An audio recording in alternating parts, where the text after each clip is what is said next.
the battle raged across the frozen surface of Station Omega-7 with the kind of intensity that turned veteran soldiers into trembling wrecks, and Station Omega-7 was losing and losing badly, and the Severan Empire had sent 3 full battle groups to crush the human outpost and claim the strategic position that controlled the entire Kaldrith Nebula. And if the station fell, then 7 colony worlds would be cut off from supply lines and millions would die, and everyone knew its squad leader. Kelthus stood on the outer defense platform with his 4 arms, checking weapon systems and tactical displays, and his scaled purple skin reflected the red emergency lights that bathed everything in blood-colored shadows, and he had seen 200 years of combat across a dozen wars. But this fight felt different and felt wrong, and the enemy was too organized and too focused and too willing to throw away troops just to probe their defenses. Ren moved beside him and the crystalline soldiers. Body caught the explosions from distant bombardments and turned them into rainbow patterns across his transparent form, and he was checking the shield generators for the 3rd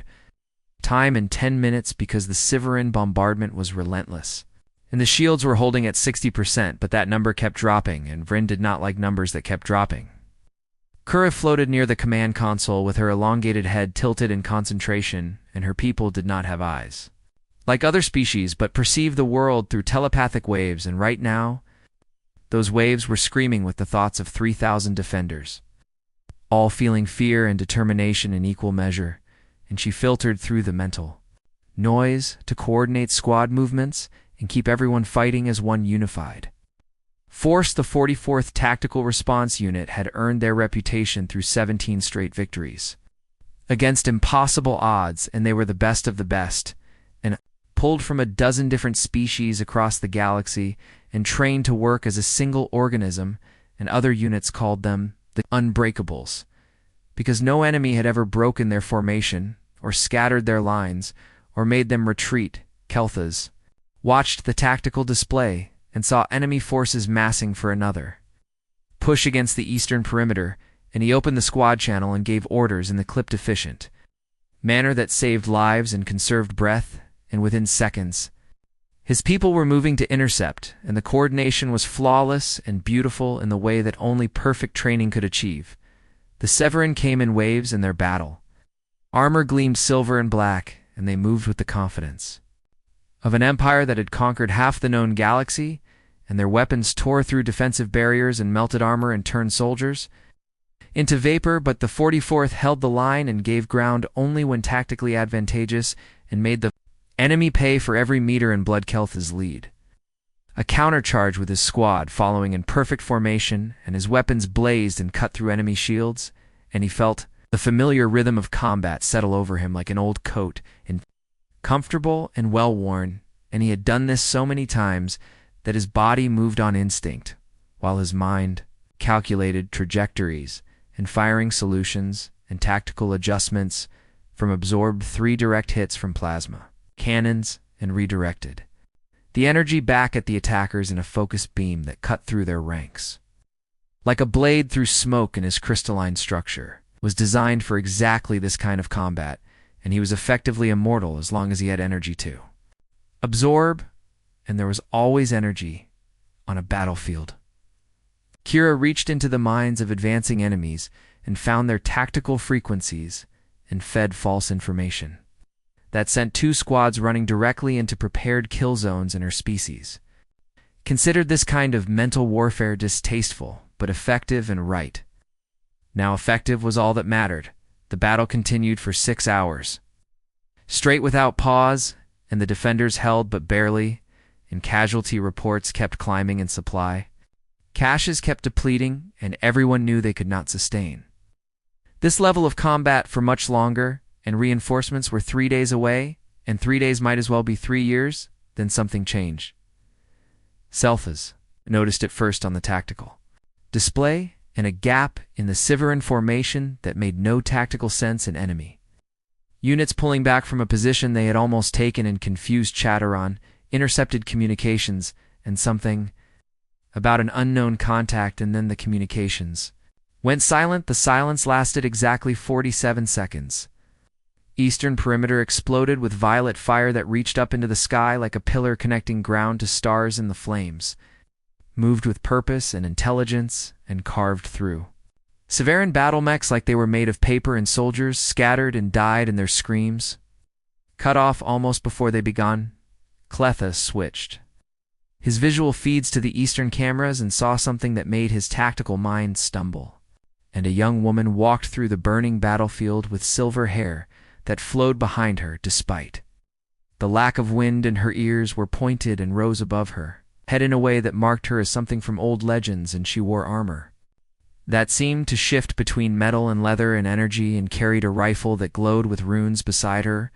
walked a dragon, not a creature that looked like a dragon or some alien species that resembled the mythical beasts from old Earth stories, but an actual dragon, and massive and covered in scales that shimmered between black and deep purple, and its eyes burned with violet fire, and its wings were folded against its back, but everyone could see they would span 50 meters when spread. The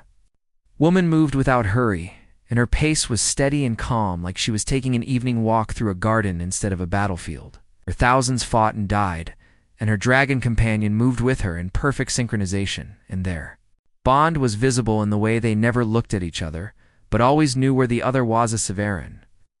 battlemech turned its weapons on them and fired, and the plasma bolts that could vaporize armored vehicles struck the dragon's side and simply disappeared and absorbed into those shimmering scales, and the dragon turned its head almost lazily and opened its mouth, and violet flames poured out in a concentrated stream that melted the 60-ton war machine into slag in under 3 seconds. Woman raised her rifle and fired, and the shot left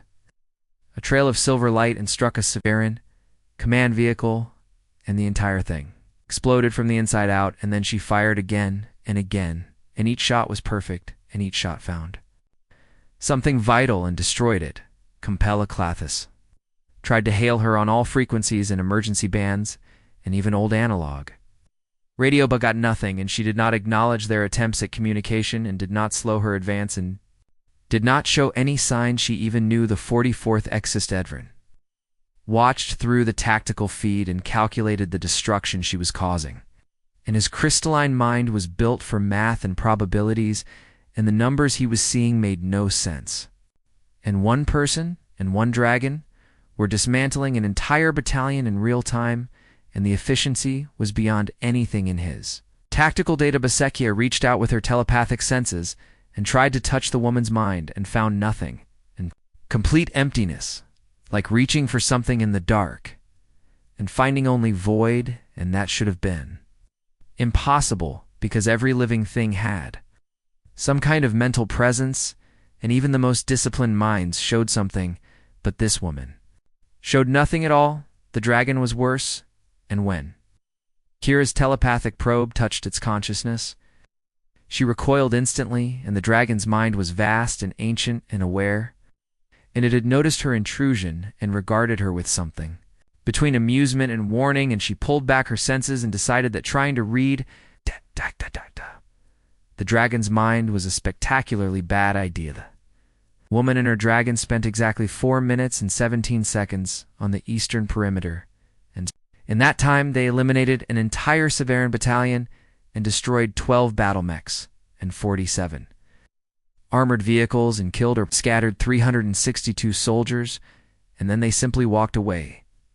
The woman approached the defensive wall, and her dragon lowered its massive head, and she climbed onto its back with practiced ease, and the dragon's wings spread, and the span was actually closer to 70 meters, and with 2 powerful strokes, they were airborne and rising into the smoke-filled sky. Kelthas ordered all units to track them and keep visual contact and find out where they were going, but the dragon simply disappeared, and one moment it was visible against the burning sky, and the next it was gone, and spatial sensors showed a dimensional rift opening and closing in less than a second, and then nothing. The Severan forces broke and retreated after that,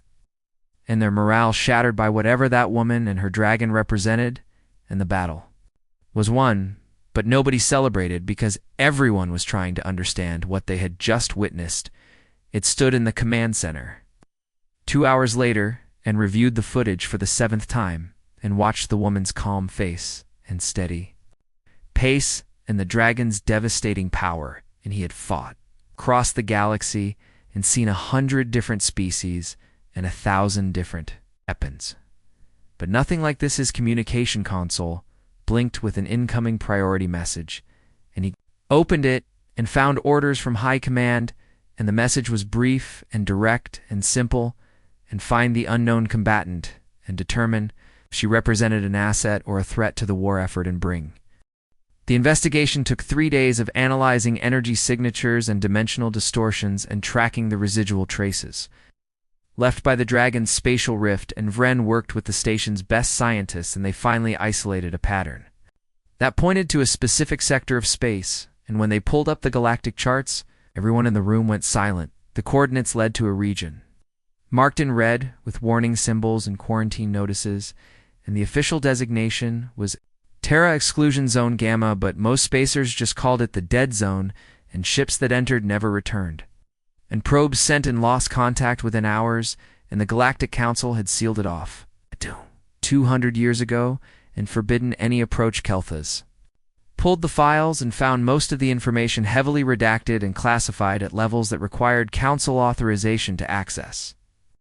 And what little remained painted a picture of a planet that should not support life in Class 13 Deathworld. Designation and the highest danger rating in known space and atmosphere composition that would kill most species in minutes, and gravity that would crush unprotected bodies and predatory fauna that made military weapons look primitive. But there were also fragments of other information and scattered reports from long-range scans and energy signatures that suggested advanced civilization in structure and organization, and someone was living there and not just surviving but thriving. Kira read through the psychological profiles of the survey teams that had approached the zone and found patterns of fear and terror and warnings about things in the dark and creatures that hunted between dimensions, and she did not like the consistency of the reports. And when multiple independent teams reported the same impossible things, those things stopped being impossible. Cleolas called his squad together and laid out the situation and told them they were going into the exclusion zone against orders and against protocol and against common sense, and anyone who wanted to stay behind could do so without judgment, and nobody moved, and they had fought together through 17 battles, and if they were going to break a few rules, they would do it as a unit. The ship they took was small and fast and equipped with the best stealth systems the military had, and they approached the zone carefully and with all sensors on maximum, and Vren monitored the shield strength and weapon readiness. And Kira kept her telepathic senses extended and searching for any mental presence. They crossed the boundary and nothing happened, and no alarms and no attacks, and no mysterious disappearances, and just normal space for the first hour, and then the sensors started picking up gravitational anomalies and energy readings that made no sense, and spatial distortions that bent light in impossible ways. The planet appeared on their screens, and it was beautiful and terrible, and green continents and blue oceans and white clouds, but the readings showed atmosphere with toxin levels that would melt most species and gravity at 3 times. Galactic standard and electromagnetic fields that would fry unshielded electronixcaladas tried to establish orbit, but the ship's systems started going haywire, and defensive systems they had not seen activated and locked onto them in energy.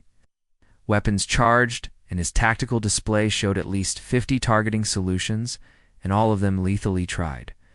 broadcasting on all frequencies, and explained they meant no harm, and were looking for the woman with the dragon and needed to speak with her. And the targeting systems did not disengage, and after 10 seconds of silence, the weapons fired the ship. Took 3 direct hits, and shields failed, and hull breached, and they were going down in Kelthas. Fought the controls and tried to guide them toward a clearing, but the planet's gravity was brutal, and they hit hard, and the crash threw everyone against their restraints, and alarms screamed in fire. Suppression systems activated. They climbed out of the wreckage and found themselves in a forest that should not exist, and trees that rose hundreds of meters into toxic air, and plants that moved and tracked their movements, and the gravity pressed down on them like a physical weight, and Kelthas felt his bones protesting and his muscles straining. Rin adjusted better than the others, and his crystalline structure was more resistant to gravitational stress, but even he moved carefully and conserved energy and scanned their surroundings. With growing concern, Kira felt the planet's mental presence, and it was vast and alive and aware, and every plant and animal and microorganism connected in a vast network that watched them with curiosity and hunger, and she had never felt anything like it, and it terrified her. The attack came without warning, and creatures burst from the undergrowth, and they were massive and armored and moved with speed that should have been impossible for something so large, and their hides deflected the squad's weapons, and their breath crackled with electromagnetic energicoliths, fired, and his shots bounced off armored scales, and he rolled and dodged and called for concentrated fire, but the creatures kept coming, and there were too many, and they were too fast, and Vren's shields were taking damage, and Kira's telepathic attacks seemed to just make them angrier. Then the dragon landed the impact, shook the ground, and sent shock waves through the air, and the massive creature laced itself between the squad and the predators, and its wings spread, and its eyes blazed with violet fire, and the predators stopped and backed away and lowered their heads in submission. The woman walked into view, and she moved easily under the brutal gravity in her silver hair caught the strange light filtering through the toxic atmosphere, and she looked at them with eyes that seemed old and young at the same time, and her expression was calm and mildly curious. She spoke in perfect galactic common, but with an accent that suggested Earth origin, and her voice was clear and steady, and she asked what they were doing on her world, and why they had crashed a military vessel into protected land, Kelthis explained while catching his breath, and the gravity was crushing, and he told her about the battle and her intervention and their orders to find her, and his words came out in gasps, but he got the message across. The woman listened, and her dragon companion watched with intelligent eyes, and when Kelthis finished, she introduced herself as Maya and gestured to the dragon, and said his name was Ember, and they had lived on this world for most of her life. Kira asked the question everyone was thinking, and asked about her ears and her species, and the legends said the Aldari were extinct and had vanished 12,000 years ago, and were the progenitor race that seeded life across the cosmos. Amaya smiled, and it was a sad expression, and said the legends were mostly true, and the Aldari had vanished, but a few survived and fled to places like this world, and places so hostile that nothing would follow them, and they had hidden and died and adapted and waited. Vren asked about the dragon, and pointed out the dragons were mythical and should not exist,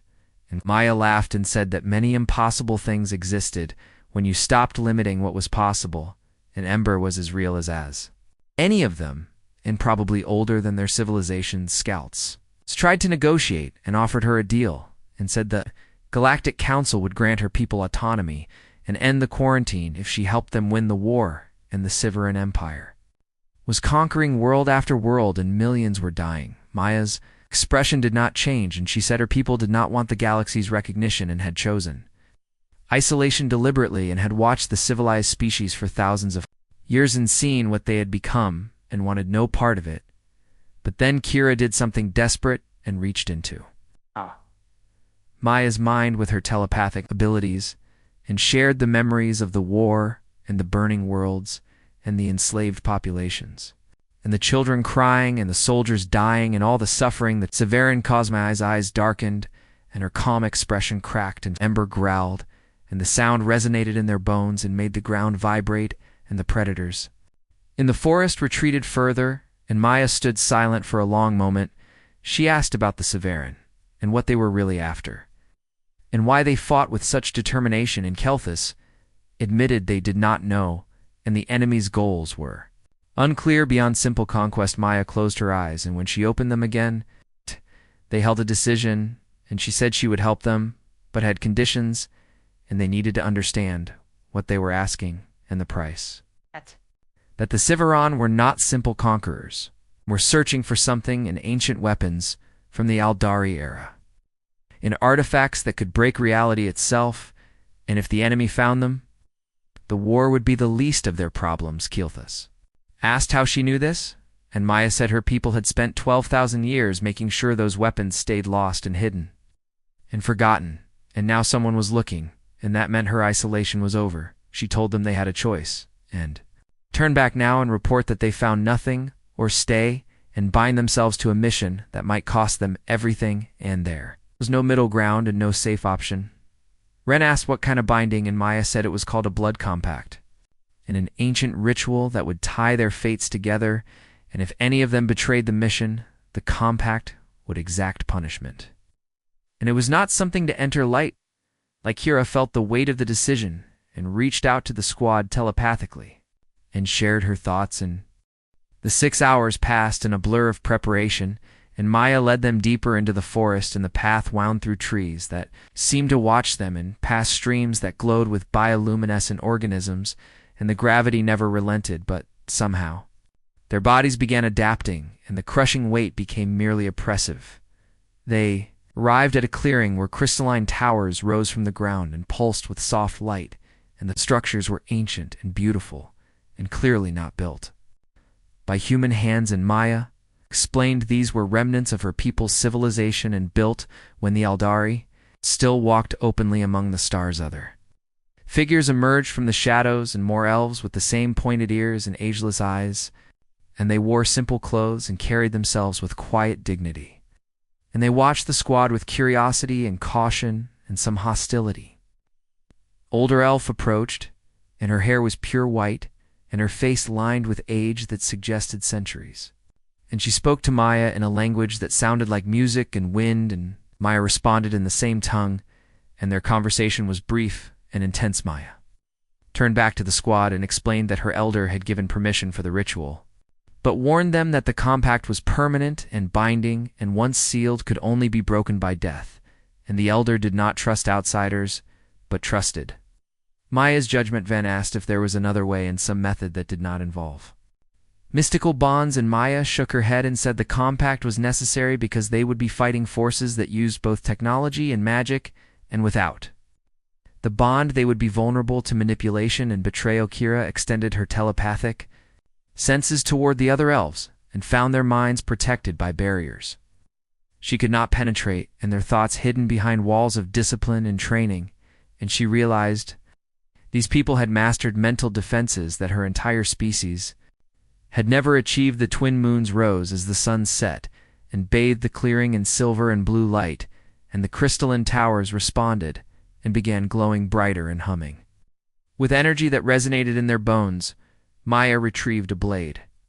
from one of the towers, and the weapon was ancient and covered in runes that shifted and moved across the metal, and she explained it was a soul knife and forged by her ancestors and designed specifically for rituals. Like December took his position at the center of the clearing, and the massive dragon settled onto the ground, and his eyes blazed with violet fire, and Maya explained he would serve as witness and anchor, and his presence would ensure the compact held across any distance and any dimension. The ritual began with Maya cutting her palm, and the blade sliced through her skin easily, and blood welled up and dripped onto the ground. Where it fell, the earth glowed and responded, and the crystalline towers pulsed in rhythm with her heartbeat. She passed the blade to Kelthus, and he took it with all 4 hands and felt the weapon's weight and power, and cut his palm, and his purple blood mixed with Maya's on the ground, and the glow intensified. Ron took the blade next, and cutting crystalline flesh was difficult, but the soul knife managed. And his blood was not liquid, but rather streams of light and energy, and when it touched the ground, the glow changed colors and became rainbow-patterned. Skira was last, and her elongated fingers held the blade carefully, and she cut her palm, and her blood was darker and richer than the others, and when it joined the pool, the glow became almost blinding. Maya began speaking in the ancient tongue, and her voice rose and fell in patterns that were clearly practiced in ritual, and the words resonated with power, and the air itself seemed to vibrate and respond, and rejoined his voice to hers. And the dragon's rumble was deep and primal, and carried harmonics that human ears could not fully process, and together their voices created a sound that was music and thunder and prayer all combined. Blood pool began rising and defying gravity, and formed a sphere that floated between them, and spun and pulsed, and tendrils of light extended from the sphere and touched each person, and where the light touched, they felt something fundamental shift. Kelthus felt the connection snap into place, and suddenly he was aware of his squad in a way he had never been before, and he could feel their presence and sense their emotions and know their general location. And it was overwhelming and intimate and Strangevran experienced the bond as mathematical equations and probability, fields and quantum entanglement, and his mind translated the mystical connection into terms he could understand and process, and he realized they were now linked on a fundamental level that transcended normal physics. Kira felt the bond as a telepathic network, but stronger and deeper than anything her species had achieved, and she could sense thoughts and feelings and intentions without actively reading minds, and the connection was automatic and always present. Maya guided them through the rest of the ritual and explained they needed to accept the bond fully and open themselves to the connection and let it settle into their beings and become part of who they were. The blood sphere expanded and enveloped them all, and for a moment they existed in a space between spaces and saw each other's memories and fears and hopes and dreams, and the experience was raw and unfiltered and impossibly intimate. Tekethus saw Maya's past and her training on this brutal world and learning to survive among predators that could kill with a thought, and bonding with Ember when he was small enough to hold, and growing together and facing dangers that would destroy civilizations. Maya saw Kelthus memories and his 200 years of war, and the friends lost and victories won, and the weight of command and the fear that one day his luck would run out and his squad would die. Because of his decisions, Ron's memories were alien and strange, and his people experienced time differently in his past. This was not linear, but rather layered and crystallized. In frozen moments of perfect clarity and understanding, Raz memories were even stranger, and her species did not think in images but in emotions and connections, and her past was a web of relationships and mental bonds, and the constant struggle to maintain her own identity among so many other minds. Then the sphere collapsed and the light faded, and they were standing in the clearing again, and physically unchanged but fundamentally different, and the bond was there and permanent and active and humming between them like a living thing. Maya flexed her hand, and the cut had already healed, and she explained that the compact would protect them from mental manipulation and magical interference and betrayal from within, and if any of them broke faith, the bond would know and exact punishment. Keelas asked what kind of punishment, and Maya's expression became grim, and she said the compact would sever the betrayer's connection to life itself, and death would be instant and absolute, and there would be no warning and no second chance.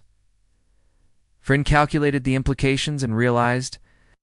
they had just placed their lives in each other's hands in the most literal sense possible, and any one of them could theoretically trigger the compact's punishment if they acted against the group's interest. Kira felt the weight of the commitment and reached out through the new bond and felt her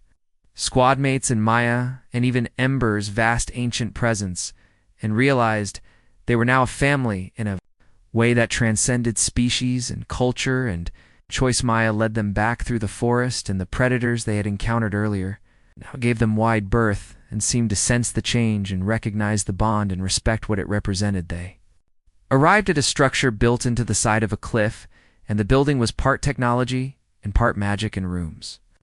carved from living stone and filled with equipment that blended both disciplines seamlessly. Mia showed them her armory and weapons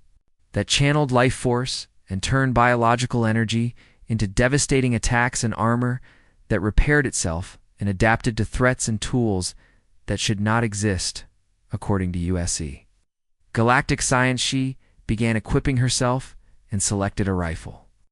that glowed with runes and a sidearm that hummed with contained power and armor that seemed liquid until she put it on. And then it solidified and became flexible. Metal Ember watched from outside, and his massive head filled the doorway, and his eyes tracked Maya's preparations with obvious approval, and the bond between Dragon and Rider was visible and tangible. And ancient Keelthas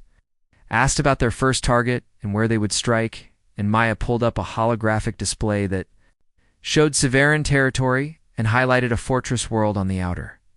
rim, and explained it housed intelligence on the artifacts and needed to be hit hard and fast. Vryn analyzed the fortress defenses and calculated their odds and came up with numbers that were not encouraging, and the facility was heavily defended and reinforced and designed to withstand major military assaults. Kira reached out through the bond and felt Maya's confidence and determination and lack of fear, and realized the elf was not being reckless, but rather operating from experience and knowledge. They did not possess Maya, finished her preparations and checked her weapons one last time and asked if they were ready, and her tone made it clear there was no going back, and once they started this mission, they would see it through to whatever end. Kelthus looked at his squad and felt the bond humming between them and saw determination in their faces and eyes and knew they were as ready as they would. Everbehi told Maya they were ready, and she smiled and said then they would leave at dawn in Emberwood. The journey to the throne world took 2 weeks of preparation and planning and gathering intelligence, and Maya led them to hidden outposts and resistance cells and people who had been fighting the Siverin for decades, and together they built a picture of the Empress's defenses and found the weaknesses that would let them penetrate the seemingly impenetrable. The throne world appeared before them and was massive and dark and covered in cities that glowed with artificial light and orbital platforms that bristled with weapons, and the 3 battle fleets were visible as they patrolled in precise formations, and everything about the planet screamed power and dominance and control. Maya explained the plan, and it was audacious and insane,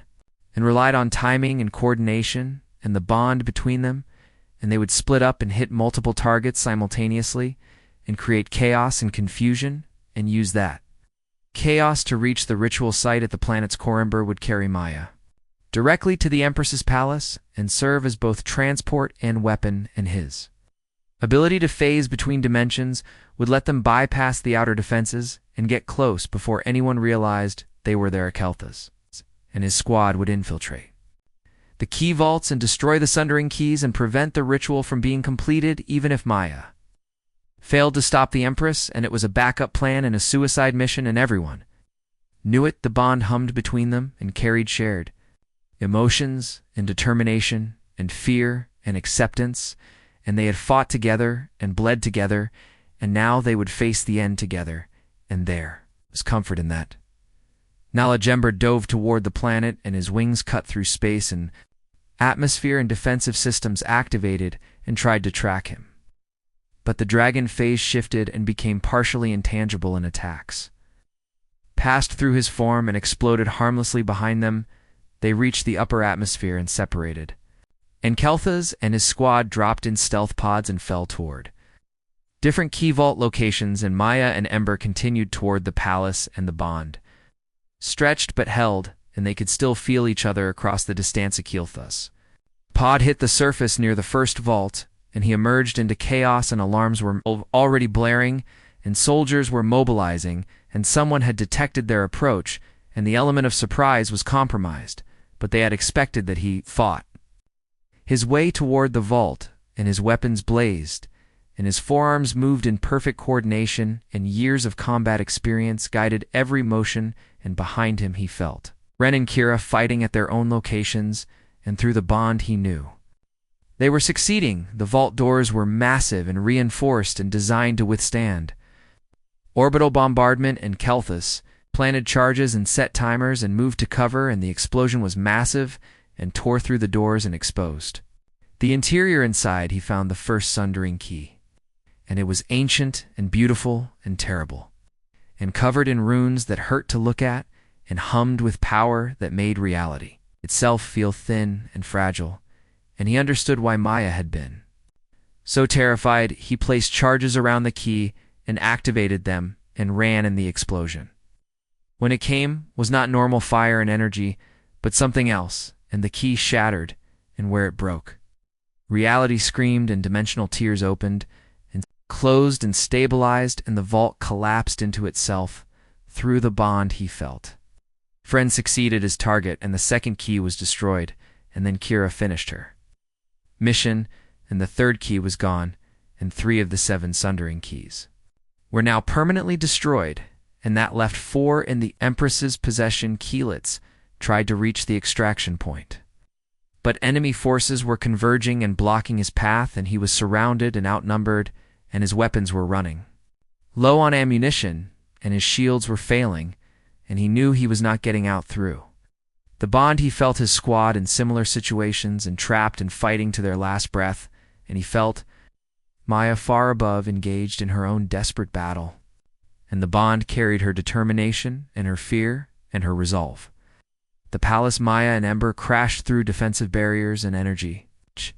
shields and landed in the throne chamber with force that shook the entire structure, and the Empress was there, and she was tall and elegant and radiating power that felt wrong and twisted and corrupted by whatever she had touched in her pursuit of godhood. The remaining for sundering keys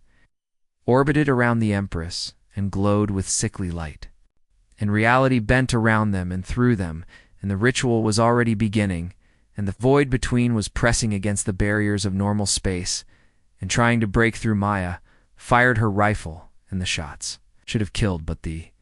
Empress gestured, and energy barriers caught the rounds and exploded them harmlessly, and she laughed and said the Aldari were too late, and the ritual was already in motion and could not be stopped or attacked, and as violet flames washed over the Empress, Anne should have incinerated her, but she absorbed the energy and redirected it and blasted the dragon backward, and Ember crashed into palace walls and roared in pain and fury. Maya felt the bond connecting her to Kelthus and Vren and Kira, and felt them dying and fighting their last battles and succeeding in their missions,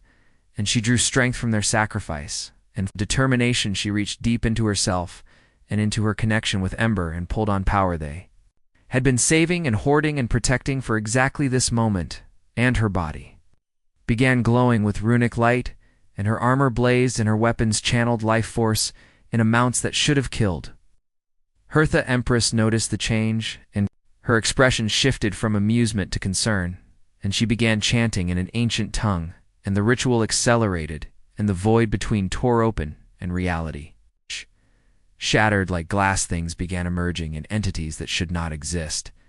and existed in states of contradiction and impossibility, and they reached with appendages that were and were not there, and touched reality, and wherever they touched things ceased to exist, and were not destroyed but rather erased from having ever been. Maya understood they had seconds and not minutes, and the ritual could not be stopped. But maybe it could be sealed and reversed and contained, and her people had created a failsafe for exactly this scenario, and it required a sacrifice that she had always known she might have to make. She reached out to Kelthus through the bond and felt him still fighting and still alive, and told him what needed to be done, and that she was sorry, and that their service had mattered, and he and his squad had made the difference. Aquila's felt her intention and tried to argue and tried to offer alternatives, but Maya cut him off and reminded him of the blood compact, and they had sworn to complete the mission, and this was what completion required. And there was no other way. She turned to Ember, and the dragon lowered his massive head, and their eyes met, and in that moment the bond between rider and dragon carried everything that words could not express, and grief and acceptance and love and love and love. The knowledge that some prices must be paid, and roared, and it was not a sound of challenge but of grief and farewell, and he rose on powerful legs and spread his wings, and together they launched toward the tier in reality and toward the things. Emerging from the void, Maya channeled every ounce of power she possessed and pulled from Ember and from the bond and from her own life force, and she began speaking the ancient words of the sealing ritual, and her ancestors had created it, taught it, and passed it down through generations for exactly this moment. The Empress tried to stop them and threw everything she had at the dragon and rider, but Maya and Ember were beyond such things now, and they had committed fully in their combined power was absolute and ancient and primal. They plunged into the void, and reality inverted around them, and they existed in a space between spaces and saw the things that had consumed the Aldari and understood why their people had fled and hidden. And they stood against them anyway. Maya completed the ritual and used her life and Ember's essence as an anchor and sealed the breach from the inside. And the dimensional tear began closing, and the things from the void were pushed back and trapped and contained. The Empress screamed and tried to maintain the ritual, but with Maya's sacrifice the sundering keys lost their power and shattered, and the backlash of energies consumed the Empress and erased her from existence and her throne, and palace and city burned with violet fire. The breach collapsed in an explosion that could be seen from orbit in silver light and violet. Flames washed across the throne world, and when it cleared, the palace was gone and the Empress was gone. And the void was sealed. Kilthus felt the bond snap, and the connection that had tied them all together severed, and in that moment he knew. Maya and Ember were gone, and not dead, but rather standing guard on the other side of reality and holding the door, closed forever.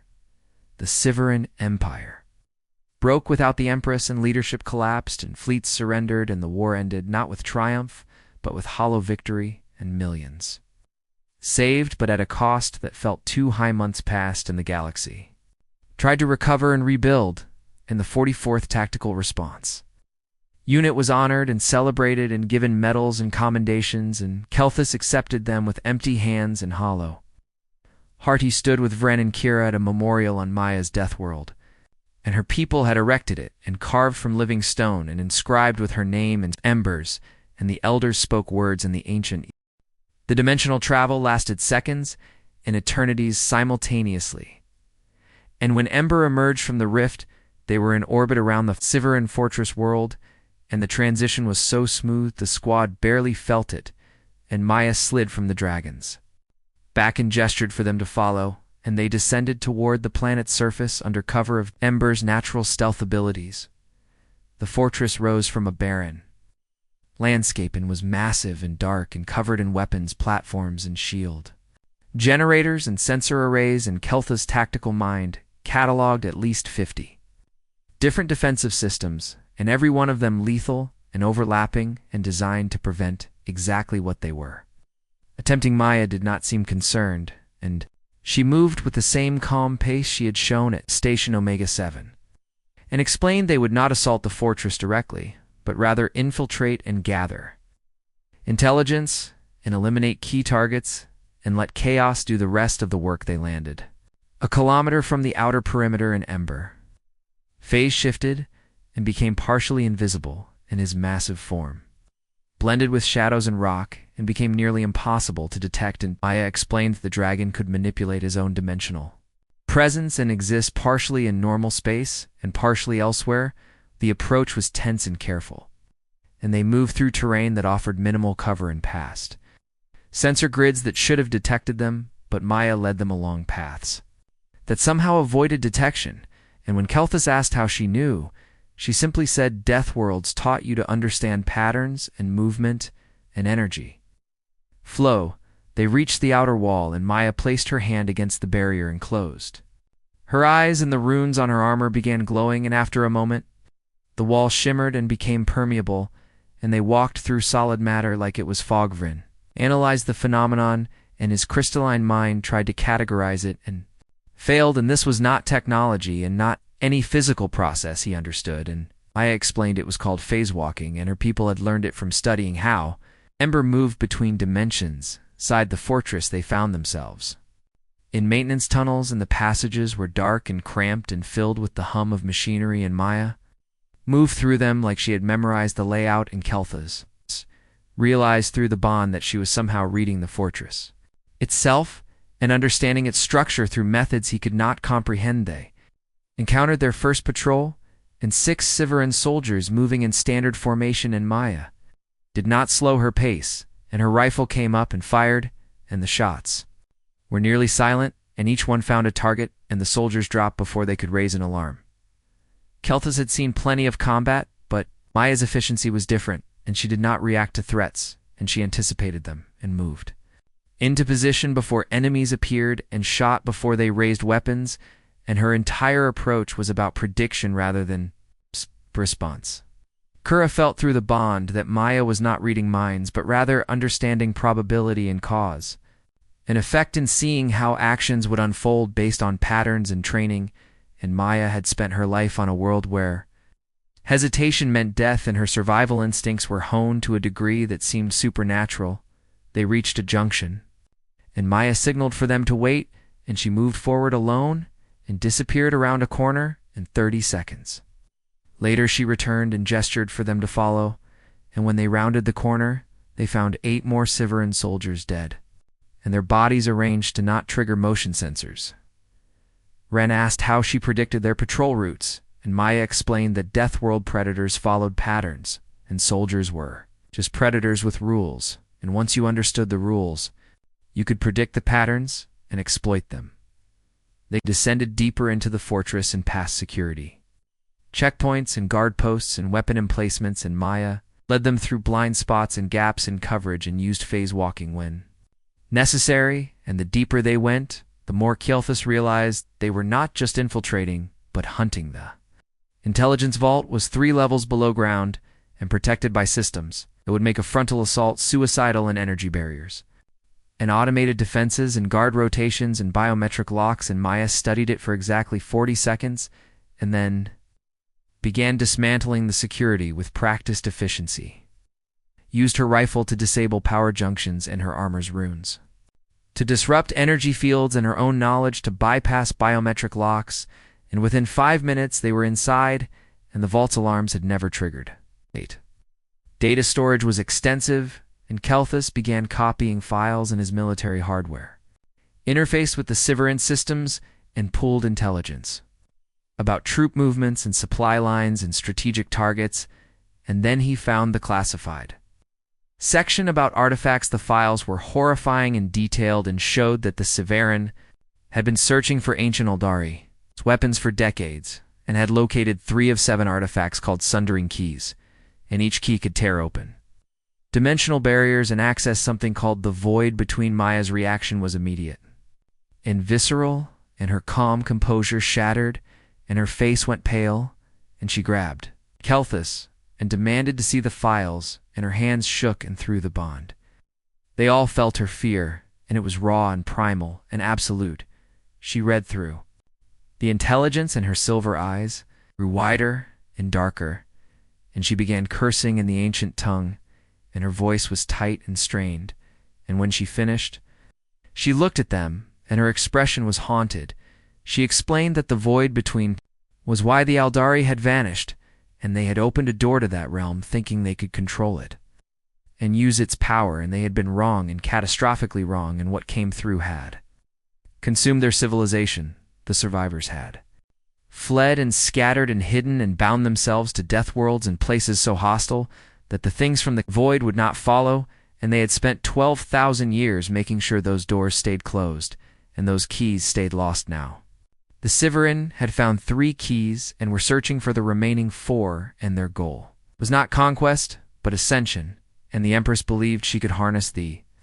Void's power and become something beyond mortal and beyond physical and achieve godhood. Maya said this was worse than war and worse than extinction,